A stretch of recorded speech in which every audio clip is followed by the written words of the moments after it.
Buenos días, hermanos. Antes que empezamos, hay dos cosas que quiero compartir. El martes pasado, yo y mi esposa tuvimos un aniversario, pero no era de bodas. El 4 de octubre celebramos 28 años que cambiamos aquí a México. Cruzamos la frontera el 4 de octubre 1994. Algunos de los jóvenes aquí, pues están enseñando en la historia en la escuela.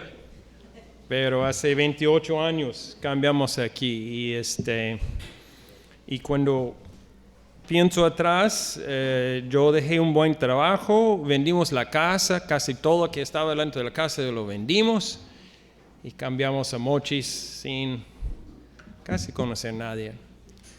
El Señor hace muy bueno con nosotros y no cambiamos estos años por nada, que estamos aquí disfrutando la bendición del Señor y con muchos de ustedes 22, 3, 24 años, algunos de ustedes de amistad y hermanos en la fe. Y es un gozo para nosotros como familia y estar aquí con ustedes.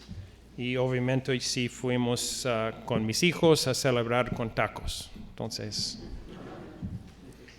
la otra cosa que quiero compartir es que creo que domingo pasado, hace 2 domingos en uno de los sermones, yo compartí acerca de un joven que quedó por herencia rico con un rancho y él vendió su rancho. Yo tenía como 15 años cuando él vendió este rancho por una cantidad de dinero fuerte y él entró un ministerio por el Señor y vivió del dinero. Vivió pues muchos años, por lo menos 45 años tal vez. Su dinero y su salud pues ya se acabaron este año y su hijo me dijo que el dinero que él tenía y gastaba sobre estos 45 años en un ministerio donde pues él trabajó por gratis por más de 45 años y se acabó el dinero en febrero y su salud ya falleció, faltaba varios años, pero esta mañana a las 4 de la mañana él falleció mientras dormía.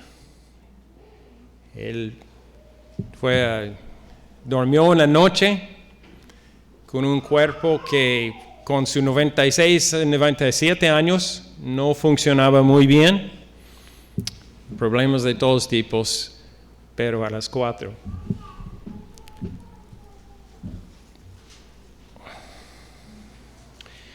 Él despertó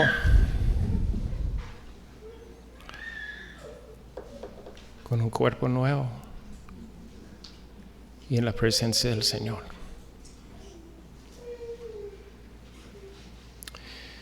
Yo recuerdo el día que él conoció al Señor. Era las noticias de toda la valle donde nosotros vivimos en este tiempo, que este Señor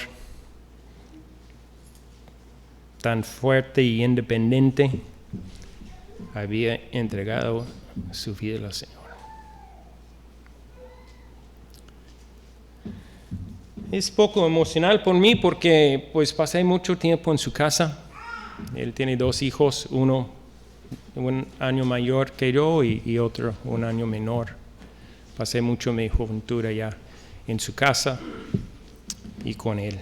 Entonces él está en la presencia del Señor con muchos otros de esta congregación en este tiempo, casi todos. y mi papá allá también. Entonces, esta era la buena noticia de esta mañana. Él está allá con el Señor. Vamos a orar. Señor, estamos alegres, Señor, estamos gozosos de estar aquí esta mañana con tu palabra en nuestras manos, Señor. Estamos pidiendo, Señor, tu Espíritu Santo que mueve nuestros corazones. Que no quedamos con indiferencia, Señor, a la verdad de tu palabra. Que tú sigues obrando en nosotros, cambiándonos, Señor. Hay tantas cosas que necesitamos cambiar de nosotros, Señor. Y estamos pidiendo que tú hagas tu obra en nosotros. Y damos gracias, Señor. Amén. Vamos a seguir nuestro estudio en capítulo 20 y ya estamos en el recto final de Mateo. Empezamos hace, creo que, si no estoy equivocado, 3 años. 3 años y feria ya tenemos en Mateo, estamos en capítulo 20. Yo creo que otro año, no sé. Estamos cubriendo poco más de 6 capítulos al año. Entonces, con 8 capítulos más, pues ya un año y feria ya terminamos Mateo. Entonces, en este punto Jesús y los discípulos están en camino. Tienen rato en el camino, algunos capítulos, y están en el camino hacia Jerusalén. Y nosotros, como tenemos la Biblia, hemos estudiado, hemos leído más adelante, sabemos dónde va. Va a terminar en la cruz y la resurrección. Entonces, pero los discípulos en este punto no saben de No saben. Nosotros tenemos ventaja. Entonces, ellos están en camino y hay mucha gente que van a Jerusalén. Es como pues mucha gente, y ellos tienen animales y todo, era un desfile casi en los caminos que llegaban a Jerusalén. Y la gente, ellos disfrutaban mucho este tiempo, el año era tal vez vamos a compararlo con Navidad por nosotros, ¿no? Es algo de alegría y tiempo de comida y otras cosas en su tradición. Pero ¿cuál era el sentir de los discípulos? Ellos estaban con el Señor casi 3 años o poco más a este punto. ¿Y cuál es el sentir? Todo se ve muy bien, hubo milagros y Jesús hablando de un reino. Y ellos estaban emocionados por pero en los últimos capítulos vemos algunos problemas, algunas cosas que el Señor estaba practicando que era nuevo y no encajaba muy bien con que ellos estaban pensando. En Marcos capítulo 10, versículo 32, vemos Marcos está haciendo un comentario acerca de este tiempo en el camino. Dicen, iban en camino subiendo a Jerusalén y Jesús se les adelantó. Los discípulos estaban asombrados y le seguían con miedo. Marcos dice que uno de los sentimientos que ellos tienen era miedo. Y precisamente por algunas cosas que el Señor estaba tratando de explicar a ellos. Entonces el sentir de estos discípulos era muy serio, temerosos. Vemos en Mateo, podemos ir algunos capítulos atrás, Mateo 16, vamos a ver donde Jesús empezó a explicar dónde este camino iba a llegar. Mateo capítulo 16, versículo 21. Desde entonces comenzó Jesús a advertir a sus discípulos que tenían que ir a Jerusalén y sufrir muchas cosas a manos de los ancianos, de los jefes, de los sacerdotes y de los maestros de la ley, y que era necesario que lo mataran y que al tercer día resucitará. Este chocaba con que creían los discípulos, que Jesús iba a llegar a Jerusalén para poner como rey. Y ellos obviamente estaban pensando cuáles eran los puestos que ellos iban a tener cuando él puso como rey. Y el siguiente versículo es cuando Pedro, el que hablaba más, dice al Señor, pues no, jamás va a pasar. Él hablando por el grupo más que nada. Y en 16:23 vemos Jesús se volvió y le dijo a Pedro, aléjate de mí, Satanás, ¿quieres hacerme tropezar? ¿Quieres hacerlo tropezar? No piensas en las cosas de Dios, sino en las de los hombres. Y estamos con frecuencia, estamos duros con los errores de los personajes en la Biblia, estamos duros con Pedro. ¿Cómo es que él puede decir algo así? Pero en realidad, en la última parte de este versículo, Jesús dice, no piensas en las cosas de Dios, sino en las de los hombres. Y este es uno de nuestros problemas. Es muy fácil que olvidamos las cosas de Dios y queremos hacerlos en la manera de los hombres. Y precisamente en la iglesia tenemos esta tendencia a olvidar cómo funciona el reino del Señor. Y muchas veces queremos, y vamos a ver esta mañana, cómo agarramos actitudes, maneras de hacer cosas del mundo y aplicamos en nuestras iglesias, en nuestras vidas. Y Jesús muy claramente va a decir, el reino no funciona como el mundo. Entonces, todo esto está medio pesado en la mente de los discípulos. Capítulo 17, otra vez. Jesús dice, estando reunidos en Galilea, Jesús les dijo, el Hijo del Hombre va a ser entregado en manos de los hombres. Lo matarán, pero el tercer día resucitará. Mateo 17, 22 y casi el final de 23 dice, y los discípulos se entristecieron mucho, pusieron tristes.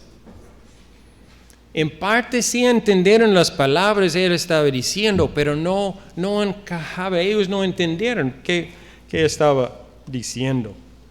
Lucas capítulo 18, versículo 34, nos da un poco más entendimiento en este. Lucas 18, 34.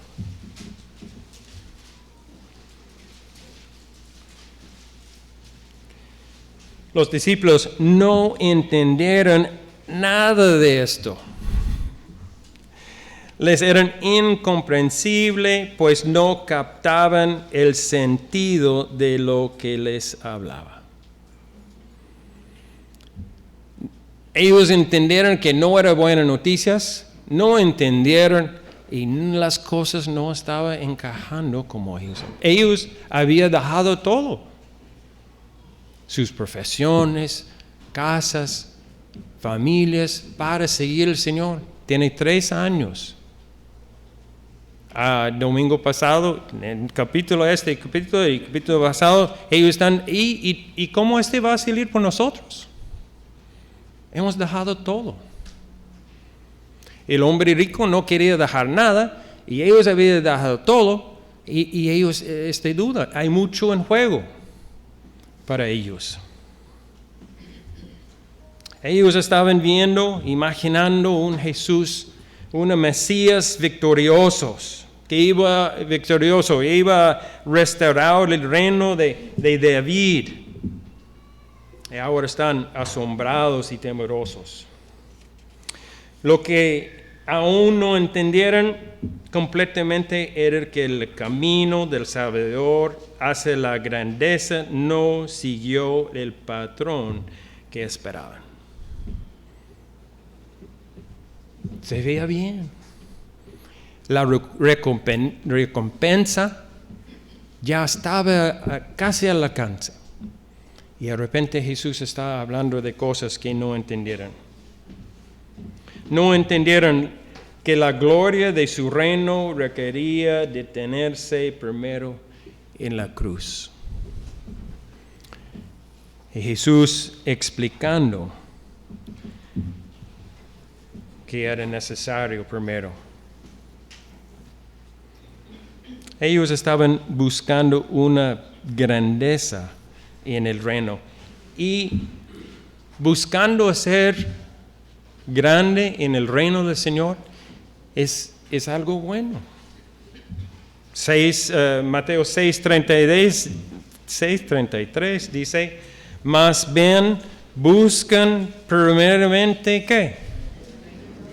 El reino de Dios y su justicia. No está mal buscar hacer parte, hacer grande en el reino del Señor. Jesús nunca corrigió Es grande. El problema es cuando buscamos hacer grande el reino con los métodos, con el estilo, con el pensamiento del mundo. Debemos buscar la grandeza en términos completamente diferentes a los de este mundo.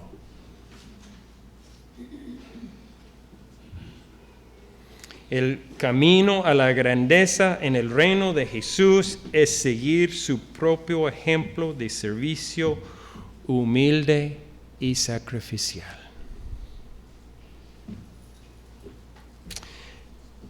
Y con vamos a empezar con versículos 17 a 19. Capítulo 20, versículos 17 y 19. El sacrificio del Señor. Mientras subían, Jesús rumbo a Jerusalén. Tomó aparte a los 12 discípulos y les dijo, ahora vamos rumbo a Jerusalén, y el Hijo del Hombre será entregado a los jefes de los sacerdotes y a los maestros de la ley. Ellos lo condenarán a muerte y lo entregarán a los gentiles para que se burlen de él, lo azoten y lo crucifiquen. Pero el tercer día resucitará. 17, 18 y 19. Este es en Mateo es el tercer vez que él está explicando, y ese es el vez con más detalle que él está diciendo a ellos. Y esta mañana no vamos a entrar mucho de porque en todo ese vamos a verlo en mucho más detalle en capítulos más adelante. En capítulo 26 vamos a ver cómo él está entregado y con los sacerdotes, escribas y condenado a muerte. 27 vamos a ver él entregado allá con los gentiles y crucificado. Y capítulo 28 vamos a ver la resurrección. Entonces todo está por adelante. Y este es donde vemos desde Génesis, el plan de Dios se juntan todo por este evento. Y nosotros lo vemos atrás en la historia. Y en nosotros ahora estamos viendo el reino futuro cuando Él regresa. Pero quiero hacer nada más 2 observaciones que hemos leído. Primero, Él refiere a sí mismo al Hijo del Hombre. Porque Él no dijo, pues, van a matar a mí. porque él estaba hablando del Hijo del Hombre. Y este viene del Antiguo Testamento, específicamente en el libro de Daniel, capítulos 7 y 9, donde precisamente Daniel da el nombre, él vio una visión y él dice, uno como el Hijo del Hombre, el Mesías que iba a venir. Y iba a ser el Mesías, iba a morir. Entonces él estaba confirmando otra vez que él es el Mesías. Él es que Daniel estaba predicando acerca de. Entonces va a estar entregado. Y la otra cosa que quiero ver es, él sabía que iba a pasar.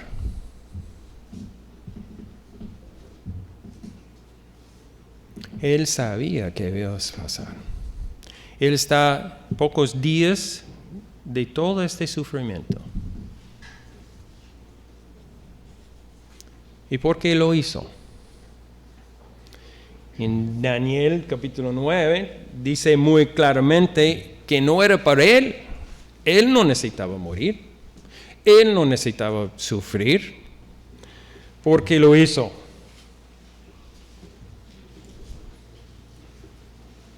¿Por qué va a sufrir?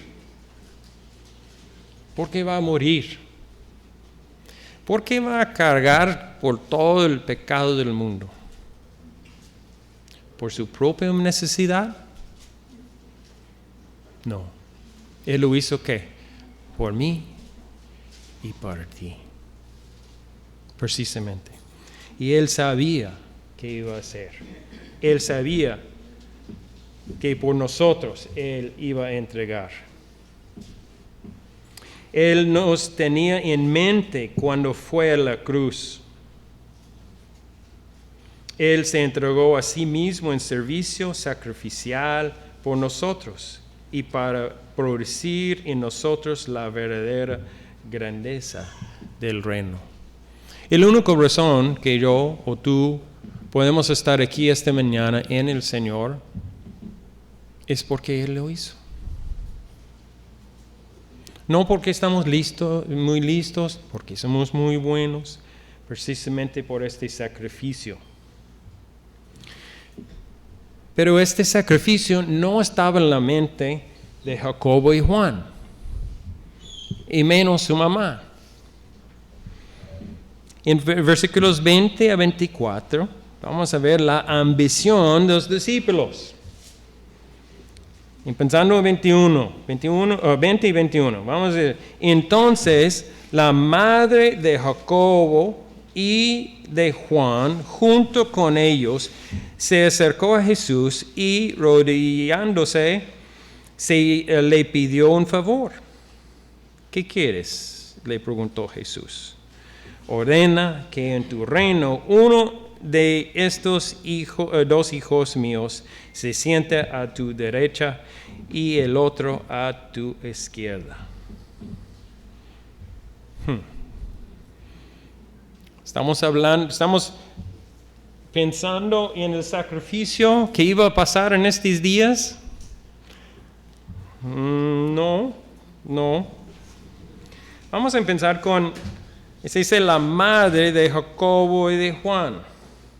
¿Quién era la madre de Jacobo y Juan? Pues en Marcos capítulo 15, versículo 40, sabemos que su nombre es Salome. Ella, con otras mujeres, estaba siguiendo al Señor, ayudando. Ella tiene un rol allá con las otras mujeres que atendieron al Señor. Y en Juan, precisamente el libro de Juan, él no escribe mi mamá estaba. Él escribió ¿qué? ¿Alguien sabe? Él lo escribe como la hermana de la madre de Jesús. Esta es la relación. Entonces, de Marcos sabemos el nombre. De Juan sabemos que entre estas mujeres, esta relación era que María y Salome eran hermanas. Sabemos que ella estaba junto a la cruz cuando el Señor murió. Sabemos que ella y las otras mujeres velaron después de la crucifixión de Jesús. Sabemos que ella estaba entre las mujeres que llegaron temprano el domingo de resurrección. Y obviamente ella sabía, ella entendió que él era un rey, iba a entrar su reino. Y ella estaba preguntando por sus dos hijos. Ahora, si Salome es hermana de María, ¿cuál es la relación? Es tía.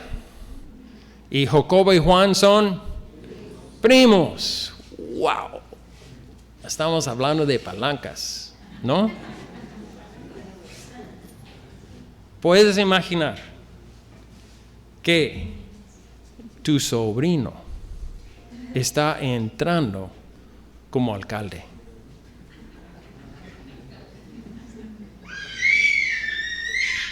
¿Qué vamos a hacer? ¡Wow! Yeah.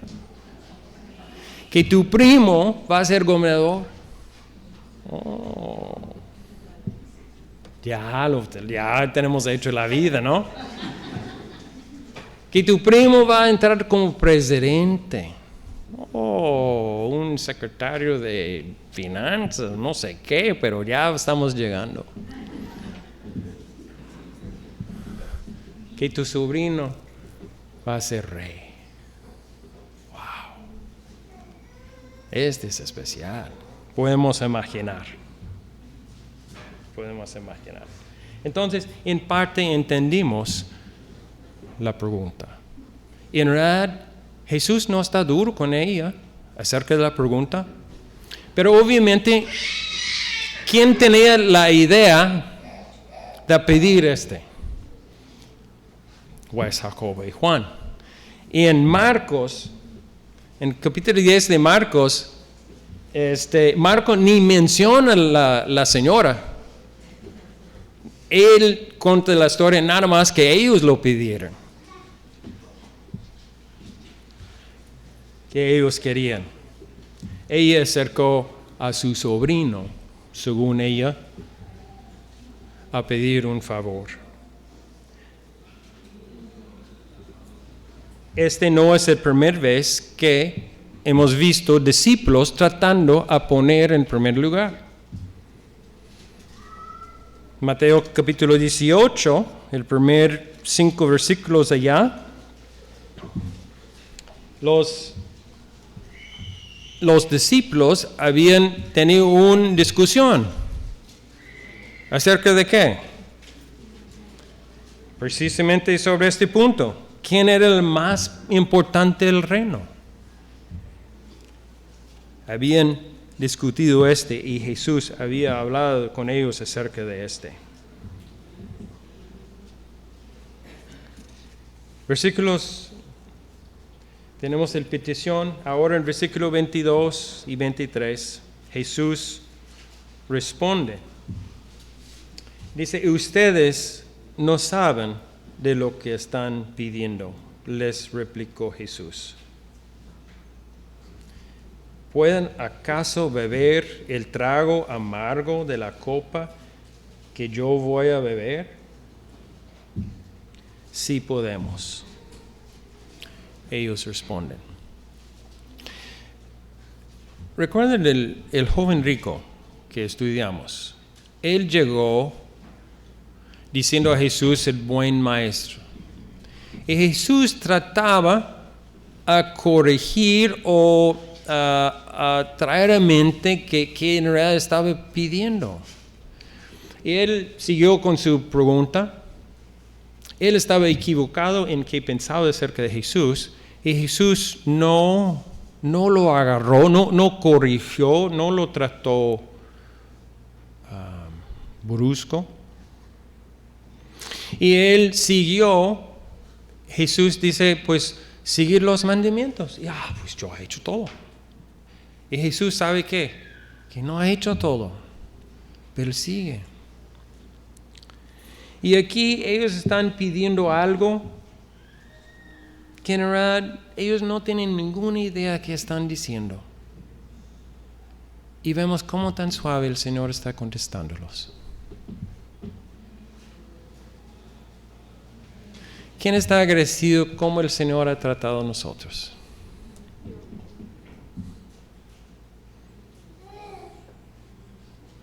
Cuando esta gente estaba equivocada, el hombre rico, están equivocados, el Señor contestando suave. Vemos otra vez cómo Él trataba, aunque estaba muy fuera de lugar. Él estaba hablando del, ¿pueden acaso beber el trago amargo de la copa que voy a beber? Y ellos contestan, ¿qué? Sí, ya estamos. No hay problema. Trae la copa. Vamos a hacerlo. Y en realidad no sabían. Jesús vamos a verlo en Mateo 26, en Juan 18 también habla de esta copa. Él en el jardín, antes de la crucifixión, antes que están entregados, dice, Él ora, Padre mío, si es posible, no me hagas beber este trago amargo.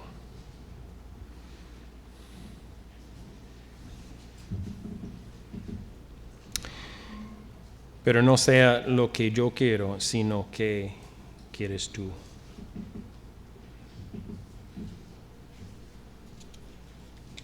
Ellos no entendieron. En Marcos capítulo 3 sabemos que Jesús había antes puesto un sobrenombre sobre estos dos, Juan y Jacobo. ¿Cuál era su sobrenombre? Hijos de trueno.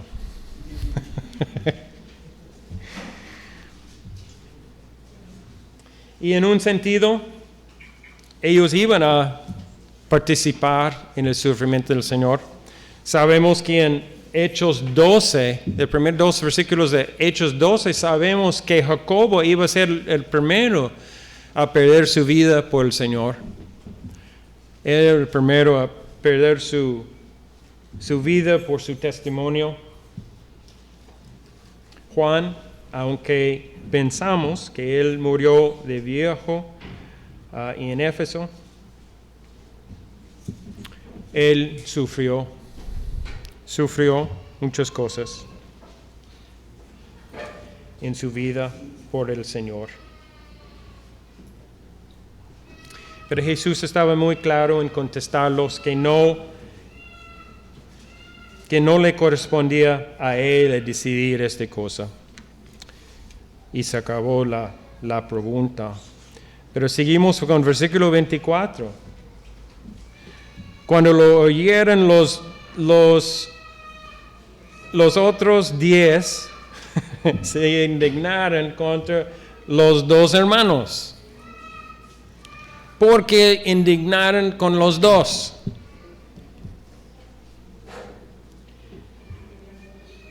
Porque ellos no pensaron en antes.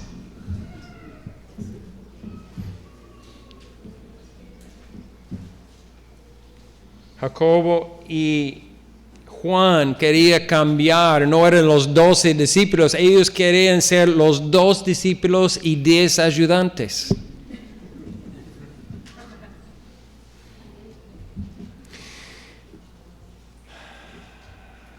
Están enojados.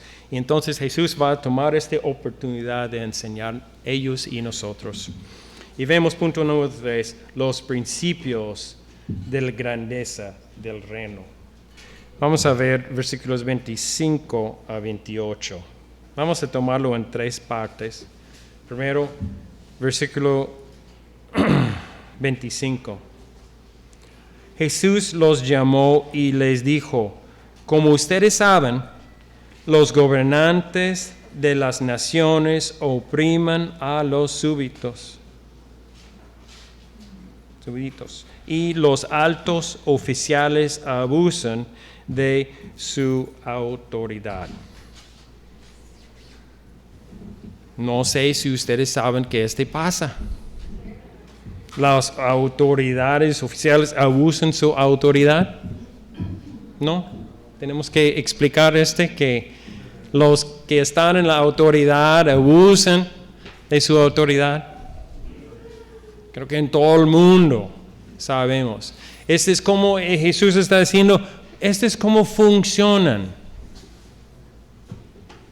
Es como nosotros funcionan. Es que nosotros hacemos. Es como el mundo funciona. ¿Cómo medimos grandeza en el mundo? Siempre estamos midiendo cosas, ¿no?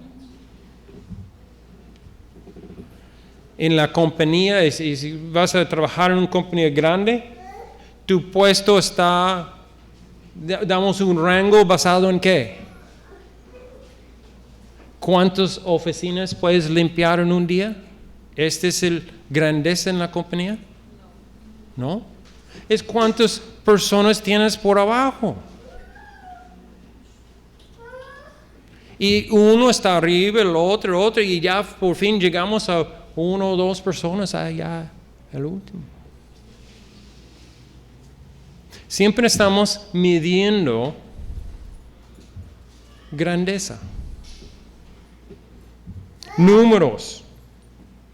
Poder demandar.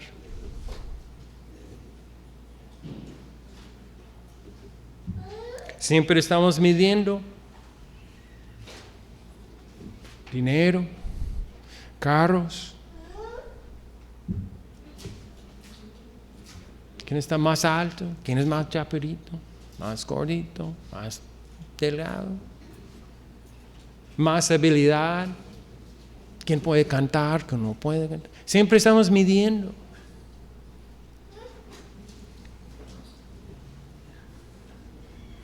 Y basamos la grandeza en ¿Y cómo vamos a subir en el mundo en grandeza? Si es una escalera arriba y hay gente enfrente de ti, pues tenemos que quitarlos. Tenemos que fijar cómo vamos a llegar donde queremos llegar.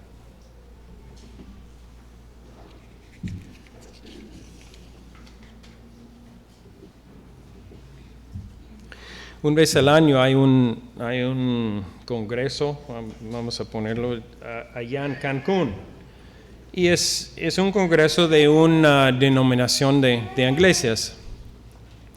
Y para conseguir una invitación de este congreso, tienes que tener una iglesia con 1,000 miembros. Si es menos de 1,000 miembros, ya no tienes que aplicar porque 1,000 miembros y arriba. Conozco un pastor que ha ido porque su iglesia tiene más de 1,000 miembros. Pero el comentario que escuché es que en este congreso, si tienes 1,000 miembros, no significa nada.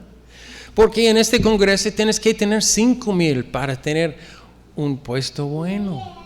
Ellos quieren escucharte si tienes 5 o 10,000 miembros. Pero 1,000 miembros no.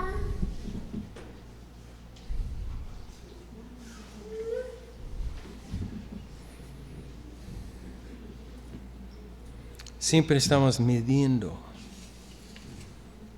Sabemos cómo funciona el mundo. Y parte de nuestro problema es que estamos tan parte del mundo que esa es la única cosa que sabemos.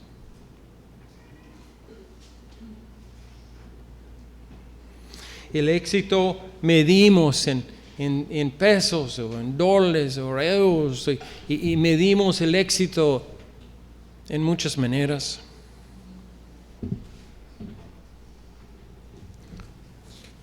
Y siempre estamos buscando. Pero versículo 26 dice, pero entre ustedes no debe ser así. Entre ustedes no es el mundo, no es cómo funciona la iglesia, no es cómo funciona el reino. Es algo diferente. Al contrario, el que quiere hacerse grande entre ustedes deberá ser su siervo. Y por nosotros escuchando suena medio raro.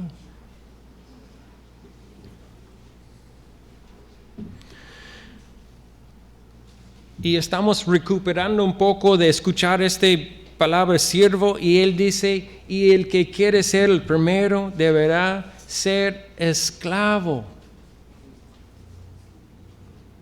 de los demás. Es un camino diferente, es una manera diferente.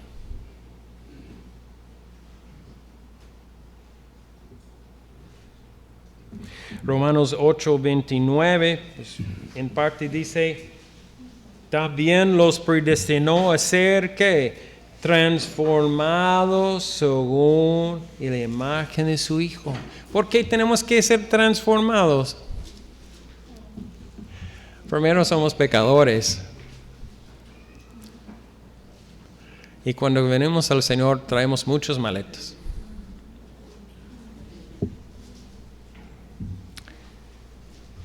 Romanos 12, versículo 2, no se amolden al mundo actual, sino sean, ¿qué? Transformados mediante la renovación de su mente.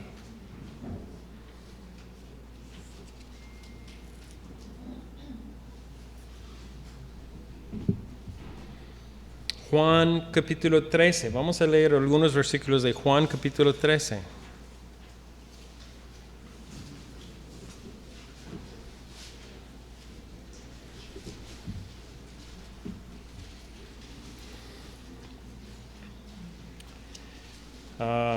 Para hacerlo un poco más cortito, vamos a leer nada más. Sabemos que en esta parte Jesús va a lavar los pies de los discípulos. Vamos a empezar capítulo 13 de Juan, versículo 4. Así que levantó de la mesa, se quitó el manto y se ató una toalla a la cintura. Luego echó agua en un recipiente y comenzó a lavarles los pies a sus discípulos y a sacárselos con la toalla que llevaba a la cintura.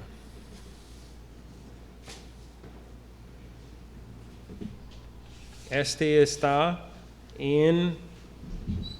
un trabajo de un siervo o un esclavo. Sí. Y más adelante en este capítulo, en versículo 13, él dice, la última parte de 12, entonces le dijo, ¿entienden lo que he hecho con ustedes? Ustedes me llaman maestro y señor y dicen bien, porque lo soy. Pues si yo, el Señor y el Maestro, les he lavado los pies, también ustedes deben lavarse los pies de los unos a los otros. 15.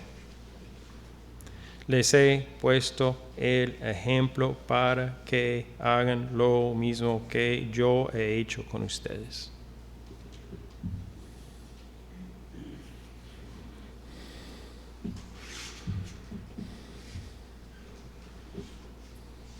¿Cómo vamos a ser grande? ¿Cómo funciona el reino del Señor? Sirviendo.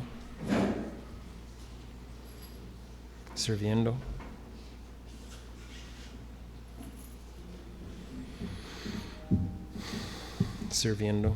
Voy a compartir una opinión, no tengo versículo por pero en mi opinión, si quieres ver el más grande, el reino del Señor en una iglesia, muchas veces no es el persona en el púlpito. Y este es el caso de hoy.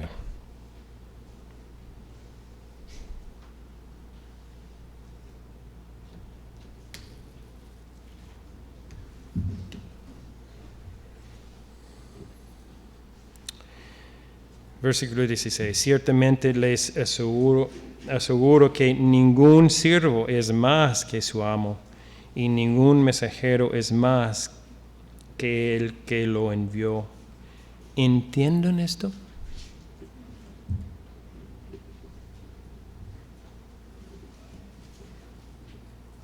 ¿Entiendo eso? Él preguntó a los discípulos, pero la pregunta está válido por nosotros hoy. ¿Entiendes este? ¿Cómo va a ser nuestros matrimonios diferentes si aplicamos esto en nuestros matrimonios? Nuestra iglesia, nuestra relación con los otros hermanos. ¿Cómo va a ser nuestras vidas aparte de nuestro lugar en el reino del Señor? El último de 17, dichosos serán si lo ponen en práctica.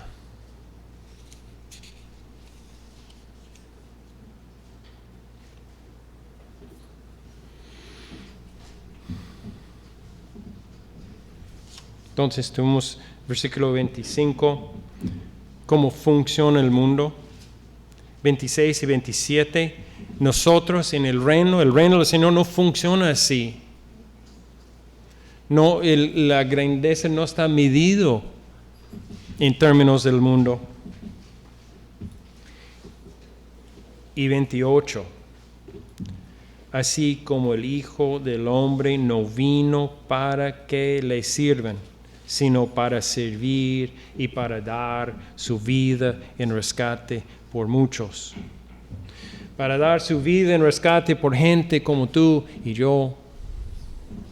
Murió, sufrió. Y si esta mañana, tú estás aquí esta mañana y nunca has buscado una relación con el Señor,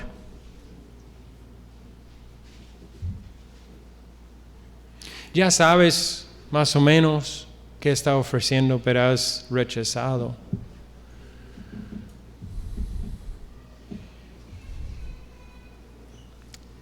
No hay pretexto a rechazar el mejor regalo jamás hemos imaginado. Eternidad con el Señor. A ser parte de su reino. Parte del único reino que va a sobrevivir por todos los siglos.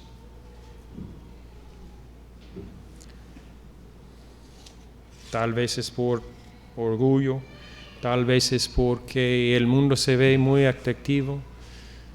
Puede ser muchas razones que esta mañana no tienes una relación con el Señor.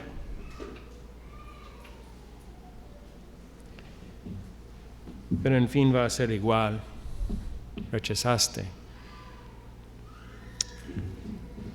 tu único Salvador. Punto número 3. Él mismo es nuestro ejemplo. No funciona como el mundo, el reino no funciona, no tiene valor, no podemos poner el valor como hacemos en el mundo. Nosotros debemos ser diferentes, tenemos que servir en humildad. Y Él es nuestro ejemplo. Quiero terminar en Filipenses 2.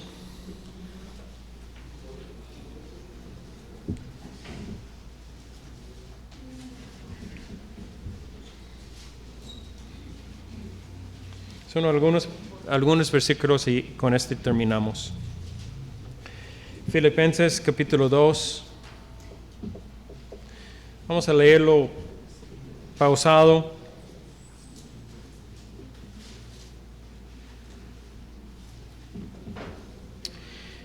Filipenses capítulo 2, versículos 3 a 11, dice, no hagan nada por egoísmo o vanidad, más bien con humildad consideren a los demás como superiores a ustedes mismos.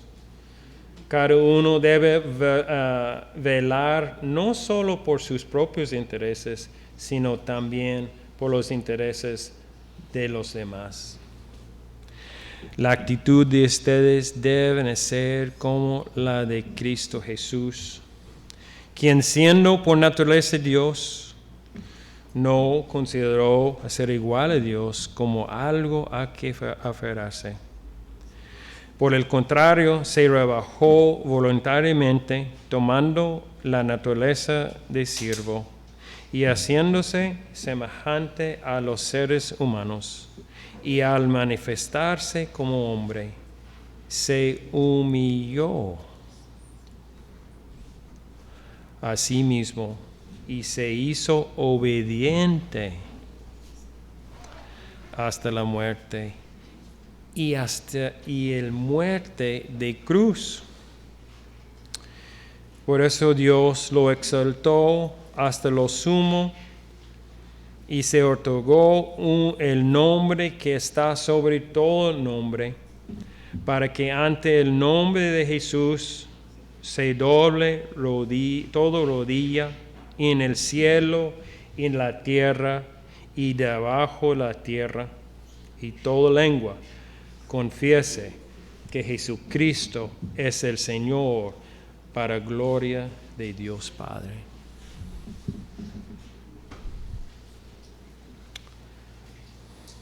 ¿Cómo debemos de servir? ¿Quieres ser parte? Primero, ¿quieres ser parte del reino del Señor? Es poner de rodillas ante el Señor, porque si no lo haces ahorita, vas a hacerlo más adelante, pero un plan diferente. Es ahora o nunca.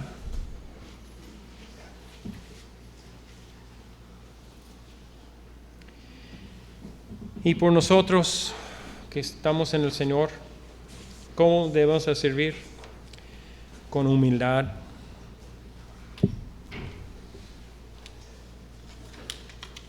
Sirviendo uno a otros. Buscando primeramente el reino del Señor. Que Dios nos ayude en vivir, poner en práctica. ¿Qué leemos? Poner en práctica nuestra fe y nuestro trabajo por el reino. Vamos a dar gracias. Señor, damos gracias por tu palabra. Ayúdanos, Señor, a poner en práctica en nuestras vidas humildad, Señor, servicio sacrificial, Señor. Ayúdanos a buscar tu reino primeramente, Señor. Ayúdanos, Señor, también a aplicar en nuestros matrimonios, nuestras familias, Señor, nuestra vida entre nosotros y entre el mundo que está viéndonos, Señor.